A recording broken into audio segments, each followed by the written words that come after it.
नमस्कार, मैं हूं आपके साथ मोनिका गुप्ता और आप देख रहे हैं अपना उत्तर प्रदेश। इस बुलेटिन में आपको दिखाएंगे उत्तर प्रदेश की तमाम अहम और बड़ी खबरें। वित्त मंत्री निर्मला सीतारमण ने संसद में 2022 का आम बजट पेश किया। बजट में पीएम गति शक्ति मास्टर प्लान का जिक्र किया गया। निर्मला सीतारमण ने कहा कि बजट में सभी वर्गों का ध्यान रखा गया है। वित्त मंत्री ने बताया कि एमएसपी पर किसानों से रिकॉर्ड खरीदी की गई। साथ ही उन्होंने कहा कि क्रिप्टो करेंसी से इनकम पर 30% टैक्स लिया जाएगा।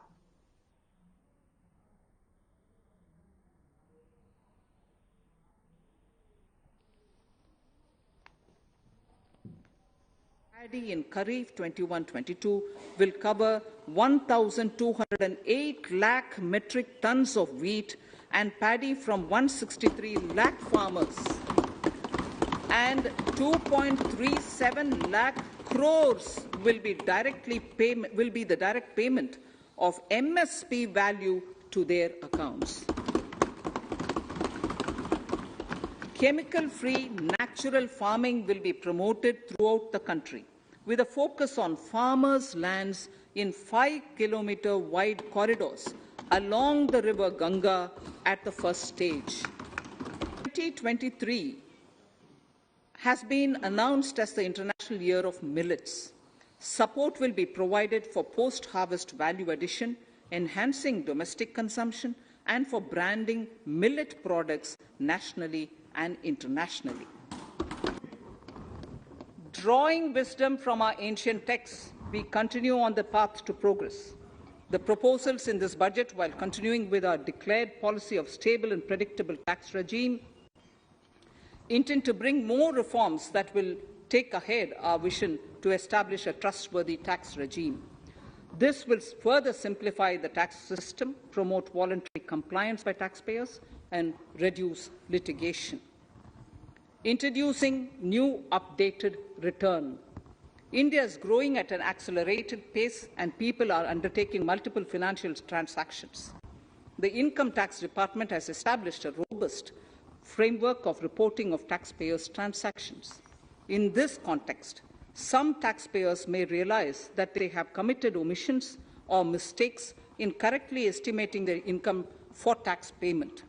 To provide an opportunity to correct such errors, I am proposing a new provision permitting taxpayers to file an updated return on payment of additional tax. This updated return can be filed within 2 years from the end of the relevant assessment year. At present, the central government contributes 14% of the salary of its employee to the National Pension System, NPS, Tier 1. This is allowed as a deduction in computing the income of the employee. However, such deduction is allowed only to the extent of 10% of the salary in case of employees of the state governments. To provide equal treatment to both central and state government employees, I propose to increase the tax deduction limit from 10% to 14% on employers' contribution to the MPS account of state government employees as well.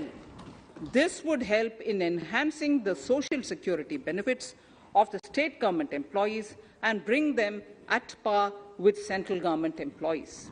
Scheme for taxation of virtual digital assets.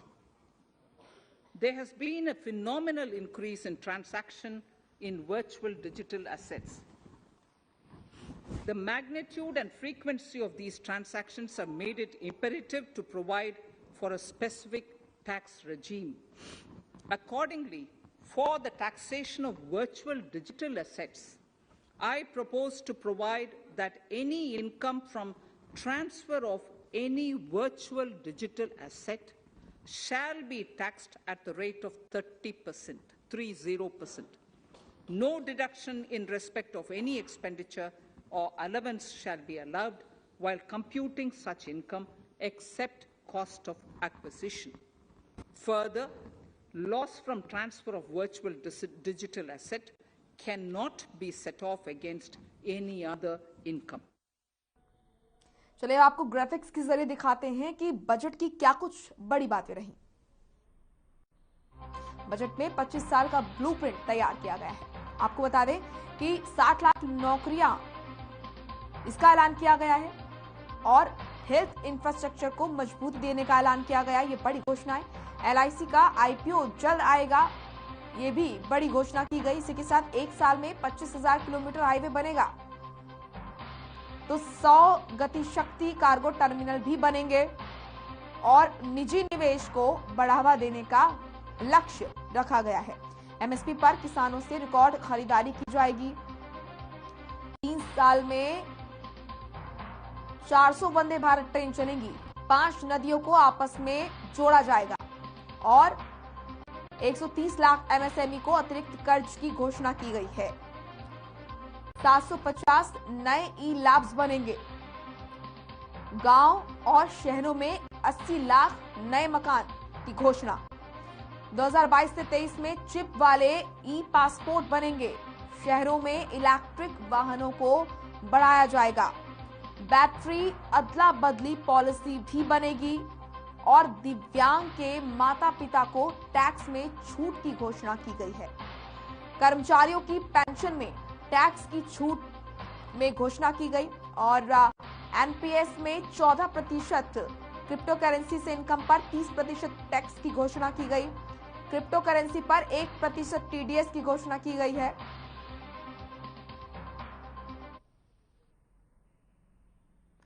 देश का आम budget आ चुका है। हर क्षेत्र के लोगों को इस बजट से उम्मीदें थी।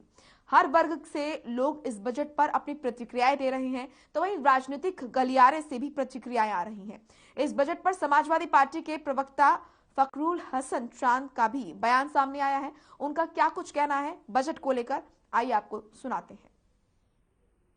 देखिए, आज का बजट पूंजीपतियों को ध्यान में रख के बनाया गया बजट है। इस बजट में महिलाओं के लिए कुछ नहीं है, इस बजट में किसानों के लिए कुछ नहीं है।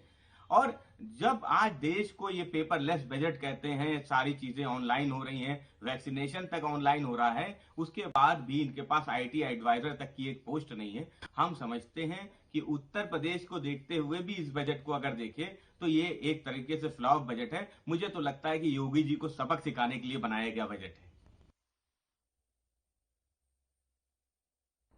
तो वहीं यूपी चुनाव में प्रचार के लिए मंगलवार को मेरठ पहुंचे सीएम योगी आदित्यनाथ ने जहां एक तरफ सरकार की योजनाओं और कामों को गिनवाया, तो वहीं दूसरी तरफ समाजवादी पार्टी पर तंज कसा। क्या कुछ कहा सीएम योगी आदित्यनाथ ने, आपको सुनाते हैं। 40 मिनट में दिल्ली, भाइयों बहनों, 30,000 करोड़ रुपए खर्च कर रहे हैं मुझ पर, 30,000 करोड़। और यही नहीं, मेरठ से प्रयागराज के लिए आप गंगा मैया में, गंगा मैया तो मेरठ से ही जाती है, लेकिन गंगा और यमुना मैया की संगम स्थल है प्रयागराज, एक प्रमुख धाम है। इच्छा हुई सुबह 6 बजे निकले, 12 बजे, मात्र 6 घंटे में प्रयागराज पहुंच जाएंगे। प्रयागराज में संगम में स्नान किया। आज मौनी अमावस्या भी है और स्नान का याद भी मैं आपको दिला दे रहा हूं। सुबह 6 बजे गए, 12 बजे संगम में स्नान, फिर वहां से 2 बजे चले, रात्रि को 8 बजे अपने घर में। भैया, भाइयों बहनों, यह है विकास। पहले पैसा कहां जाता था? पहले पैसा समाजवादी पार्टी के इत्र वाले मित्र के घर में चला जाता था। इत्र वाले मित्र को देखा था ना? इत्र वाला मित्र गरीबों का पैसा, विकास का पैसा, इस पैसे को वहां नहीं लगने देता था, इकट्ठा करता था और RCC की दीवार में कैद करता था। जब मां लक्ष्मी का उस पे श्राप लगा, तो फिर हम लोगों को भी आदेश हुआ कि कहां बुलडोजर है। तो भाइयों बहनों, आपने देखा होगा वो RCC की इतनी मोटी मोटी दीवारें थी और बुलडोजर जब उस पे चला, नोट की ढेर की गड्डियां पहाड़ बाहर निकलते हुए दिखाई दे रहे थे। ये गरीब का पैसा था, विकास का पैसा था। पहले कोई मुख्यमंत्री बनता था, अपना बंगला बनाता था। आपने देखा होगा ना, सपा बसपा की सरकार में कोई मुख्यमंत्री बना, अपना बंगला बनाता था। अपने लिए सुविधाएं खरीद करता था। बीजेपी की सरकार बनी, हम लोगों ने कहा कि नहीं भाई गरीबों का मकान बनाओ। 43 लाख गरीबों को एक एक आवास दे चुके हैं हम लोग। तो 43 लाख गरीबों को, 2,61,00,000 गरीबों के घर में शौचालय दे दिए हैं। और सपा बसपा के लोग तो अंधेरे में रहने के आदी हैं, वो बिजली भी नहीं देते होंगे। क्या आपके यहां उनके समय में बिजली मिलती थी? सपा बसपा का मतलब अंधेरा। और क्या हमने विकास, बिजली तो सबको दी, अब तो बिजली मिल रही है ना, तो बिजली सबको हम लोगों ने दी। ये डबल इंजन की सरकार है, जहां बिजली नहीं भी लगी थी वहां बिजली लगा दी गई। और फिर भी कोई बचाव होगा, हमने उसको भी मना नहीं किया। सब जगह हम बिजली देंगे, एक एक घर तक पहुंचाएंगे, किसी को पैसा नहीं देना पड़ेगा, और फ्री में कनेक्शन भी देने जा रहे हैं। यह है सरकार। तो क्या हमने विकास में कोई भेदभाव किया क्या? कि नहीं ये ब्राह्मण है इसको दे देंगे, ये जाट है इसको नहीं देंगे, ऐसा तो नहीं हुआ ना। हमने तो कहा भाई सबका साथ सबका विकास का। न जाति को देखा, न चेहरे को देखा, न हिंदू देखा, न मुसलमान देखा, विकास सबका। लेकिन तुष्टीकरण नहीं होगा भाई। कावड़ यात्रा कोई रोकेगा तो फिर कायदे से उसका इलाज भी करेंगे। कावड़ यात्रा आपकी हो रही है ना, अब पहली सरकारें रोक लगा देती थी। भाइयों बहनों, कैसी सरकार चाहिए? कावड़ यात्रा प्रारंभ करने वाली सरकार चाहिए या कावड़ यात्रा रोकने वाली? और इसीलिए भाइयों बहनों, मैं आपके बीच में आया हूं आपसे कहने के लिए, आप में से एक कोरोना कालखंड है। कोरोना में फ्री में टेस्ट, फ्री में उपचार, फ्री में वैक्सीन। कितने लोगों ने वैक्सीन लगाई है? अभिनंदन आपका। जिन्होंने वैक्सीन ले ली है बहुत अच्छा किया, दोनों डोज लगाइए। जिन्होंने अभी नहीं ली उनको समझाइए ये कोरोना महामारी, इससे बचाव का एक ही उपाय है और वह है वैक्सीन। वैक्सीन की डोज लगाइए। प्रधानमंत्री मोदी जी के प्रति आभार व्यक्त करिए कि दुनिया की सबसे प्रभावी वैक्सीन मोदी जी के मार्गदर्शन में भारत ने बनाई। तो इन बदायूं में समाजवादी पार्टी को एक और बड़ा झटका लगा है। बिलसी विधानसभा 114 में जिला उपाध्यक्ष और कद्दावर सपा नेता उदयवीर शाक्य ने सैकड़ों समर्थकों के साथ समाजवादी पार्टी से इस्तीफा दे दिया है। सपा नेता उदयवीर शाक्य ने मीडिया से रूबरू होकर सपा समर्थित महान दल प्रत्याशी पर अभद्र टिप्पणी करने का आरोप लगाया। साथ ही समाजवादी पार्टी में उन्हें सम्मान न मिल पाने से आहत होकर उन्होंने समाजवादी पार्टी से इस्तीफा दिया है, ये उन्होंने बताया। और उनका कहना है कि वो क्षेत्रीय प्रत्याशी को जिताने के लिए पुरजोर प्रयास करेंगे।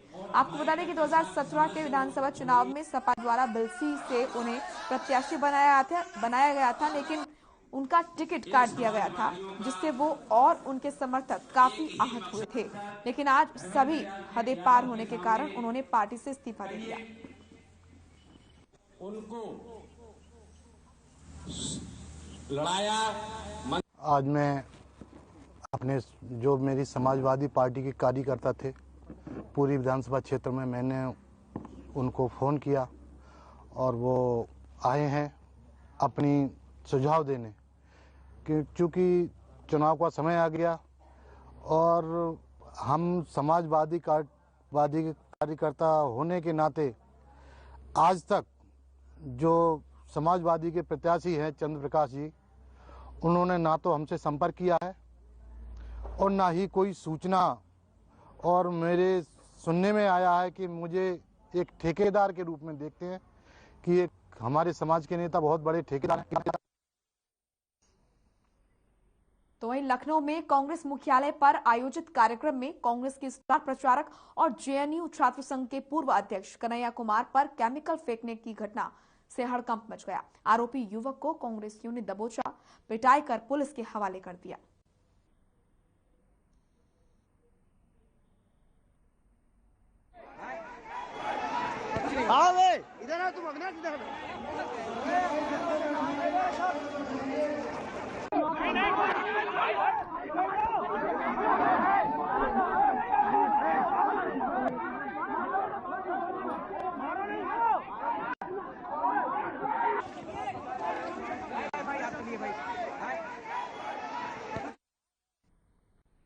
यूपी चुनाव करीब है, ऐसे में तमाम पार्टियां प्रचार प्रसार में अपना पूरा दमखम लगा रही हैं। तो वहीं प्रधानमंत्री नरेंद्र मोदी के नेतृत्व में 2 फरवरी को 11 बजे उत्तर प्रदेश के 403 ब्लॉकों को बड़ी स्क्रीन टीवी लगाकर गरीब पीड़ित परिवारों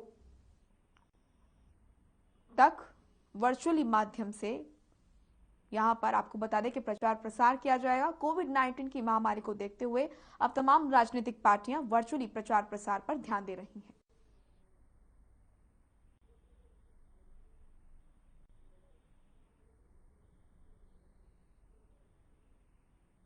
– 2022 विधानसभा चुनाव में मतदान प्रतिशत बढ़ाने को लेकर आज डीएम एसपी ने कहा कि इस बार जिले की 8 विधानसभाओं में किस तरीके से मतदान प्रतिशत को बढ़ाया जाए, इसके लिए प्रशासन और सामाजिक संगठन सहित प्रेस मीडिया के माध्यम से लोगों को जागरूक करने के लिए एक कैंपेनिंग चलाई जाएगी। इस कैंपेनिंग के तहत शहरी क्षेत्र से लेकर गांव क्षेत्र के मतदाता को किस तरीके से मतदान प्रतिशत बढ़ाने के लिए जागरूक किया जाए, इसके लिए डीएम द्वारा सीडीओ के साथ मिलकर रणनीति बनाई गई है। इस रणनीति के तहत सामाजिक संगठन सहित समाज के खिलाड़ी और युवा प्रतिभा व्यक्तियों द्वारा अन्य माध्यमों से प्रचार प्रसार करके अब की बार मतदान प्रतिशत को बढ़ाया जाएगा।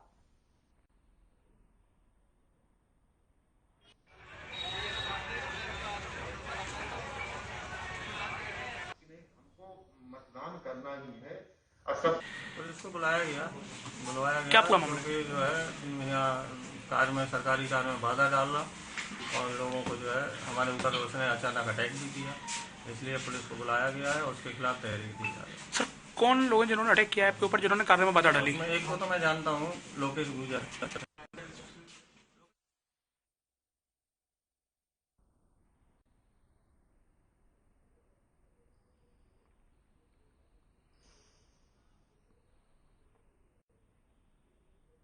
तो रामपुर स्वार टांडा से अपना दल से प्रत्याशी हैदर अली ने 1992 में हुई नवाब जुल्फिकार अली खां उर्फ मिक्की मियां की मौत पर सवाल उठाए हैं।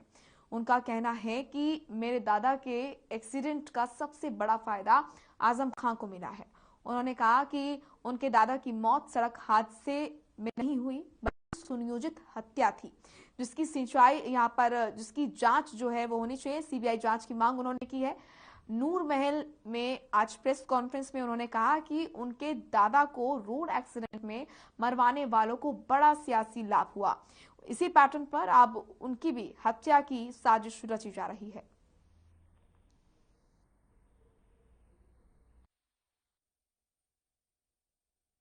मैं कुछ दिनों से देख रहा हूं कि आरोप लग रहे हैं, विपक्ष आरोप लगा रहा है कि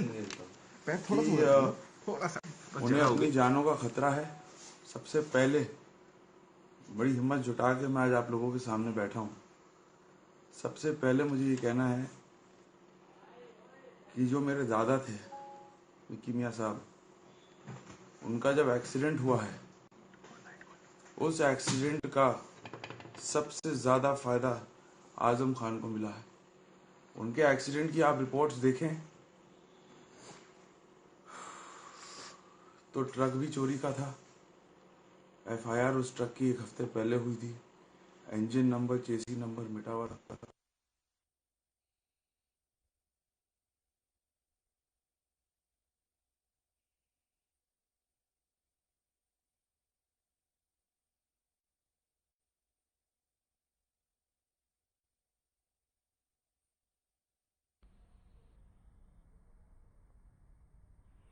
विधानसभा चुनावों को लेकर कई राजनीतिक दलों द्वारा कमर कस ली गई है। राजनीतिक दल चुनावी मैदान में उतरकर अपने कार्यकर्ताओं में जोश भरने के साथ ही लोगों को ज्यादा से ज्यादा अपनी ओर रिझाने का प्रयास कर रहे हैं।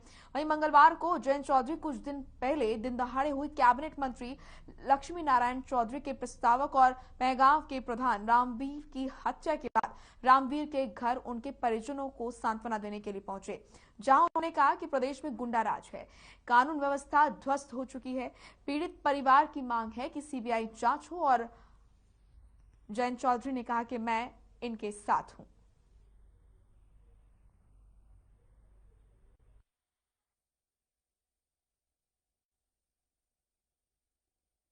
ये बहुत बड़ी घटनाएं दिन दहाड़े हुई है। भीड़ के बीचों बीच कोई व्यक्ति एक नागरिक पे वार होना इस तरह से और सर पे गोली दाग देना, तो किलर प्रोफेशनल था। और जो सूत्र की तरफ से जो जानकारियां मिल रही हैं, अभी घर वालों से मैंने बातचीत की, यही था कि अलवर से कोई मोटरसाइकिल भी चोरी की थी। तो इस तरह के क्राइम पे अगर हमें रोक लगानी है तो जो सामान्य तहकीकात या जो प्रक्रिया होती है, अगर उसी के अनुरूप हम काम करेंगे तो नहीं होगा। और इसलिए परिवार के लोग मांग उठा रहे हैं कि सीबीआई की जांच हो, स्पेशलाइज्ड एजेंसी या टास्क फोर्स इसको। बुलंदशहर के डिवाई थाना क्षेत्र के गांव गालिमपुर में 21 जनवरी को युवती की गोली मारकर हत्या कर दी गई थी। इसी मामले को लेकर आज सीओ वंदना सिंह गांव में मौके पर पहुंची तो ग्रामीणों ने पुलिस मुर्दाबाद के भी नारे लगाए। अचानक उन्हें मृतका के घर से जाना पड़ा क्योंकि ग्रामीण मुर्दाबाद के नारे लगाने लग गए और विरोध करने लगे। परिजनों और रिश्तेदारों का कहना है कि हमारी बेटी का देर रात्रि 12 बजे अंतिम संस्कार करा दिया गया, हमें न्याय चाहिए, आरोपियों को फांसी की सजा होनी चाहिए। 11 दिन बीत चुके हैं लेकिन आज तक पुलिस ने कोई भी कार्रवाई नहीं की है। एक आरोपी को पकड़कर जेल भेज दिया है। वहीं ग्रामीणों ने एसपी देहात और सीओ की गाड़ी को घेर लिया।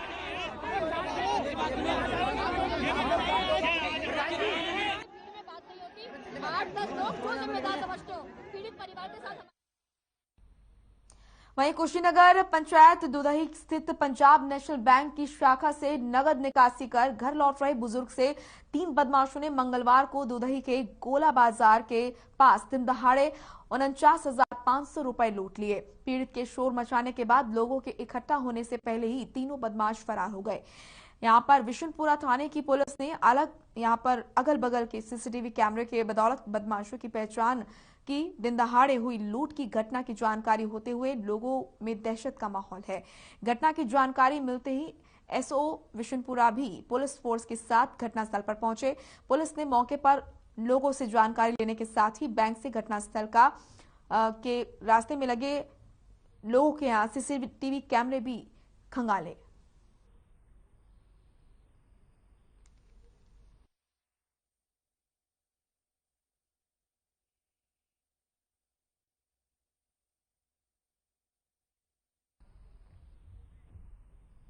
वहीं लखनऊ में पूर्व विधायक और पूर्व मंत्री शारदा प्रताप शुक्ला के साथ स्थानीय लोगों ने हस्ताक्षर युक्त शिकायत पत्र एसडीएम को सौंपा। लोगों की शिकायत है कि तहसील प्रशासन के यहां पर नरसिंहजित थाने को चिन्हित कराई गई भूमि उन लोगों की है जिसे तहसील प्रशासन ने जबरन थाना बिजनौर के निर्माण के लिए भूमि को चिन्हित करा दिया है। पूर्व मंत्री ने कहा, अगर अतिशीघ्र पीड़ितों के साथ न्याय नहीं किया गया तो हम लोग अनिश्चितकालीन धरना प्रदर्शन के लिए बाध्य होंगे।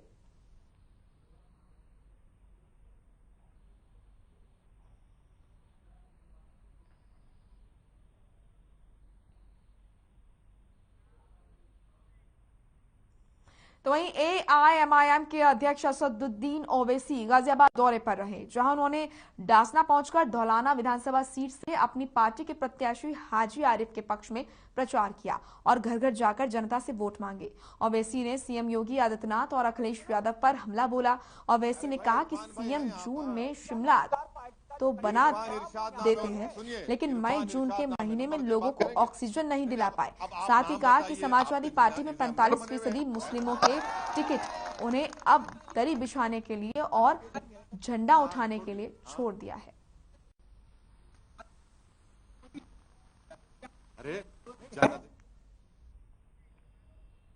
चलिए फिलहाल अपना उत्तर प्रदेश में इतना ही। आप देखते रहिए हर खबर। नमस्कार।